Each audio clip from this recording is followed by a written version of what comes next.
ನಮಸ್ತೆ ಮೇಡಮ್. ಶಿವಕುಮಾರ್ ಅಂತ, ಕೃಷ್ಣಗಿರಿ ಜಿಲ್ಲೆ, ಜೆಟಿ ಪಂಚಾಯತ್, ದೇವನದೊಡ್ಡಿ ವಿಲೇಜ್. ನಾವು ಶಿವನಕರಯ್ಯ ಅಂತ, 65 ಮೇಡಮ್. ಹಿಂಗೆ ಊಟ ಸೇರಿಸ್ತಲ್ಲ, ವಾಮಿಟ್ ಆಗ್ತಾಯಿತ್ತು. ಆಮೇಲೆ ಹೋಗಿ ಹಾಸ್ಪಿಟ್ಲಿಗೆ ತೋರಿಸೋ, ಬ್ಲಡ್ಡಲ್ಲಿ ಕ್ಯಾನ್ಸರ್ ಅಂತ ಹೇಳಿದ್ರು. ನಾವು ಒಂದು ಹಾಸ್ಪಿಟ್ಲಿಗೆ 2 ಹಾಸ್ಪಿಟ್ಲ್ ಚೆಕ್ ಮಾಡಿಸ್ತು. 2 ಹಾಸ್ಪಿಟ್ಲ್ ರಿಪೋರ್ಟ್ ಪ್ರಕಾರ ಬ್ಲಡ್ಡಲ್ಲಿ ಕ್ಯಾನ್ಸರ್ ಇದೆ. 1.5 ತಿಂಗಳು ಇಟ್ಕೊಂಡಿದ್ದೆ.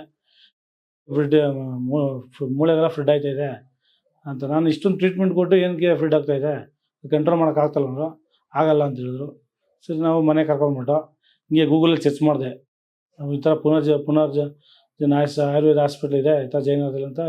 ಹಿಂಗೆ ನೋಡಿದಾಗ ಗೂಗಲಲ್ಲಿ ಸರ್ಚ್ ಮಾಡಿದ್ಗೆ, ಸರ್ ಅಲ್ಲೊಂದು ಹಾಸ್ಪಿಟ್ಲ್ ನೋಡ್ಕೊಂಬರೋಣ ಆಯುರ್ವೇದದಲ್ಲಿ ಅಂತ ಬಂದಮೇಲೆ ಈ ಒಂದು ಟೈಮ್ ಇದು ಬಂದರೆ 3 ಟೈಮು ಸ್ವಲ್ಪ ಪರವಾಗಿಲ್ಲ, ಆಕ್ಟಿವ್ ಆಗಿದ್ದಾರೆ. ಸ್ವಲ್ಪ ಊಟ ಮಾಡ್ಕೋತಾರೆ, ಚೆನ್ನಾಗಿದ್ದಾರೆ. ಆದರೆ ಊಟ ಸೇರ್ತಲ್ಲ, ವಾಮಿಟು. ಊಟ ಗಂಜಿ ನೀರು ಕೂಡ ಸೇರಿಸ್ತಲ್ಲ, ಫುಲ್ ವಾಮಿಟು. ಊಟ ಹತ್ರ ಪತ್ರ ವಾಮಿಟು. ಊಟ ಹತ್ರ ಎಣ್ಣೆ ಕಂಡು ಪೂರಿ ಚಪಾತಿ ಅಂತ ಕಂಡ್ರೆ ವಾಮಿಟು. ನಾವೇನೋ ಸಿಕ್ಕಲ್ಲ ಕೈಗೆ, ಏನೋ ಗೂಗಲ್ ಸರ್ಚ್ ಮಾಡ್ತಿಗೆ ಇವು ಹಾಸ್ಪಿಟ್ಲ್ ನೋಡಿ, ಆಯುರ್ವೇದ ಹಾಸ್ಪಿಟ್ಲ್ ಜಯನಗರ ಇದನ್ನ ಗೊತ್ತಾದ್ಮೇಲೆ ಸರಿ ಹಂಗೆ ನೋಡಿ 1 ಟೈಮ್ ಬಂದಿದ್ದು. ಇದು 3ನೇ ಟೈಮ್ ಇದು. ನಮ್ಮ ಮನೇಲಿ ಯಾರು ಹಾಕಿಲ್ಲ, ಅವ್ರು ಚಿಕ್ಕಪ್ಪನಿಗಾಗಿತ್ತು, ಮಿಕ್ಕಿದ ಯಾರು ಕ್ಯಾನ್ಸರ್ ಇಲ್ಲ.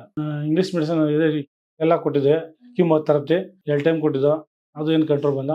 ಮತ್ತು ಹಾಸ್ಪಿಟಲ್ ಮಾಡ್ದು, ಅಲ್ಲೂ ಸ್ವಲ್ಪ ಪರವಾಗಿಲ್ಲ. ಆದರೆ ಆ ಕೀಮೋಥೆರಪಿ ಕೊಟ್ಟರೆ ವಾಮಿಟು. 1 ವಾರ ಊಟ ಸೇರಿಸ್ತಿಲ್ಲ. ತಿರ್ಗಾ ಮತ್ತೆ ಅದಕ್ಕೆ ಗ್ಲುಕೋಸ್ ಇಂಜೆಕ್ಷನ್, ವಾಮಿಟ್ ನೀಳೋಕ್ಕೆ ಮಾತ್ರ ಅಂತ ಕೊಟ್ಟು ಒಂದು ವಾರ ಆಮೇಲೆ ಆಕ್ಟಿವ್ ಥರ ಸುಮಾರು ಬರ್ತಾಯಿದ್ದು. 6 ಕೀಮೋಥೆರಪಿ ಕೊಟ್ಟು. ಸೊ ವಾಮಿಟ್ ಆಗ್ತಾನೆ ಇದೆ. 1 ವಾರ ಕೀಮೋಥೆರಪಿ ಕೊಟ್ಟರೆ 1 ವಾರ ವಾಮಿಟು ನಿಲ್ತಾನೆ ಇಲ್ಲ. ಸರ್ ಬೇಜಾರು, ಸರ್ ಆಯುರ್ವೇದಕ್ಕೆ ಒಂದ್ಸಲ ನೋಡೋಣ ಹೆಂಗಿದೆ ಏನಂತ. ಇಲ್ಲಿ ಬಂದಮೇಲೆ ಏನು ತೊಂದರೆ ಇಲ್ಲ. ಇಂಜೆಕ್ಷನ್ ಹಾಕೋಕ್ಕಾಗ್ತಲ್ಲ, ಕೈಗೆ ಅವ್ರು ವಯಸ್ಸಾಯ್ತಲ್ಲ, ನೋವಾಗ್ತಾಯಿತ್ತು, ಕೈ ನೋವಾಗ್ತಾಯಿತ್ತು. ಗ್ಲುಕೋಸ್ ಕೊಡ್ತಾಯಿದ್ರು, ನನಗೆ ತಡೆಯೋಕ್ಕಾಗ್ತಲ್ಲ, ನಾನು ಸತ್ತೋಗ್ಬಿಡ್ತೀನಿ ಅಂತ ಹೇಳ್ತಾಯಿದ್ರು. ಸೊ ನಾನೇ ಬೇಡ ಇರೋ ನೋಡ್ಬಿಟ್ಟು ಇಲ್ಲಾರ ಬರೋಣ ಅಂದ್ಬಿಟ್ಟು ಇಲ್ಲಿ ಆಯುರ್ವೇದ ಕರ್ಕೊಂಬಂದೆ. ಬೇರೆ ಟ್ಯಾಬ್ಲೆಟ್ ಮಾತ್ರ ನಾನು ಆಕ್ಟಿವ್ ಕೆಲಸ ಮಾಡ್ತಾಯಿದ್ದೆ. ಇದು 3ನೇ ಇದು 4 ತಿಂಗಳಾಯಿತು. 1.5 ತಿಂಗಳು ಒಂದ್ಸಲ ಬರ್ತಾಯಿದೆ. ಟ್ಯಾಬ್ಲೆಟ್ ಕಾಲಾದರೆ ಬರ್ತಾಯಿದ್ದೆ. 5 ತಿಂಗಳು ಆಯ್ತಾಯಿದೆ. ನಾನು ಗೂಗಲಲ್ಲಿ ಸರ್ಚ್ ಮಾಡಿದೆ, ಈ ಥರ ಕ್ಯಾನ್ಸರ್ಗೆ ಎಲ್ಲ ಹಾಸ್ಪಿಟ್ಲ್ ಇದೆ ಏನಂತ. ಆ ಗೂಗಲಲ್ಲಿ ಈ ಥರ ವೀಡಿಯೋ ಮಾಡಿದ್ದು ನೋಡಿದ್ದೆ. ಸೊ ಸಂತೋಷ ಆಯಿತು. ಸ್ವಲ್ಪ ಜನ ಎಲ್ಲ ಕ್ಯಾನ್ಸರ್ ದಪ್ಪ ಆಚೆಗಡೆ ಬಂದಿದೆ, ಅದೆಲ್ಲ ಬೆಟ್ರಾಗಿದೆ ಅವರ ಹೇಳ್ತಾರಲ್ಲ. ಸರ್ ನಾವು ಒಂದು ಆಸೆ ನೋಡೋಣ, ಇಂಗ್ಲೀಷ್ ಮೆಡಿಸನ್ ಇನ್ನು 2 ವರ್ಷ ಕೊಡ್ಕೊಬರ್ತಾಯಿದೆ, ಏನು ಆಕ್ಟಿವ್ ಕಾಣಿಸಿಲ್ಲ ನನಗೆ. ಸರ್ ಇದು ನೋಡೋಣ ಆಯುರ್ವೇದಿಕ ಅಂತ ಹೇಳಿ ಗೂಗಲಲ್ಲಿ ಸರ್ಚ್ ಮಾಡಿ ಬಂದಿರೋದು. ಇವಾಗ ಏನು ಆಕ್ಟಿವ್ ಓಡಾಡ್ತಾರೆ, ತುಂಬ ಕೆಲಸ ಮಾಡ್ತಾರೆ, ಊಟ ತಿನ್ಕೋತಾರೆ, ವಾಮಿಟ್ ಇಲ್ಲ. ಮೊದಲು ಸುಸ್ತು ಮಲಿಕೋದು, ಊಟ ಕಂಡ್ರೆ ವಾಮಿಟು, ಅಲ್ಲಿ ಊಟ ನೋಡಿದ್ರೆ ವಾಮಿಟ್ ಬರ್ತಾಯಿತ್ತು, ಆಗಿತ್ತು.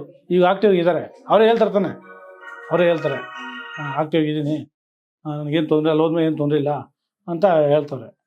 ಅವ್ರು ಹೇಳಿದ್ಮೇಲೆ ನಮ್ಮ ಧೈರ್ಯ ಬಂತು, ಸರ್ ನೋಡೋಣ ಅಂತ. ಖುಷಿ ಅವರೇ ಆಕ್ಟಿವ್ ಆಗಿದ್ದಾರೆ, ಏನು ತೊಂದರೆ ಇಲ್ಲ, ನಮ್ಗೆ ಖುಷಿ ಆಗ್ತದೆ. ಮಾಡಿಸಿದೆ, ನಾರ್ಮಲ್ ಬಂದಿದೆ, ಬ್ಲಡ್ ರಿಪೋರ್ಟ್ ಅಂತ ಹೇಳಿದ್ದಾರೆ. ನೆಕ್ಸ್ಟ್ ಬಂದಾಗ ಒಂದು ಸ್ಕ್ಯಾನ್ ಬರ್ಕೊಡ್ತೀನಿ ಅಂತ ಹೇಳಿದ್ದಾರೆ ಮೇಡಮು, ಅದು ಮಾಡ್ಸೋಣ ಅಂತ ಹೇಳಿದ್ದಾರೆ. ಅವ್ರಿಗೆ ಟೆಸ್ಟ್ ಮಾಡಿಕೊಂಡು ಹೊಸಲ್ಲಿ ಟೆಸ್ಟ್ ಮಾಡ್ಕೊಂಡು ಮತ್ತೆ ಊರಿಗೆ ಕಳಿಸ್ಬಿಟ್ಟೆ. ಇಲ್ಲಿಗೆ ಹೆಂಗೆ ಬರೋದು, ಟ್ಯಾಬ್ಲೆಟ್ ಒಂದಾರು ಕೊಡ್ತಾರೆ, ರಿಪೋರ್ಟ್ ನಾನು ತೊಗೊಂಡು ತೋರಿಸ್ಕೊಂಡ್ಬರ್ತೀನಿ. ಅಂದರೆ ಬ್ಲಡ್ ಲಿವರ್ ಟೆಸ್ಟ್ ಎಲ್ಲ ಮಾಡಿಸಿ ಎತ್ಕೊಂಡು ಅವ್ರು ಬಸ್ ಹಸ್ಬಿಟ್ಟು ನಾನು ಹಿಂಗೆ ಬಂದು ಮೇಡಮ್ಗೆ ಭೇಟಿ ಮಾಡಿದೆ.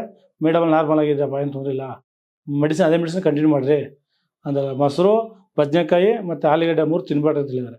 ಆ 3 ಬಿಟ್ಟು ಮಿಕ್ಕಿ ಏನು ಬೇಕಾದ್ರೆ ತಿನ್ಕೊಡ್ರಿ. Thank you.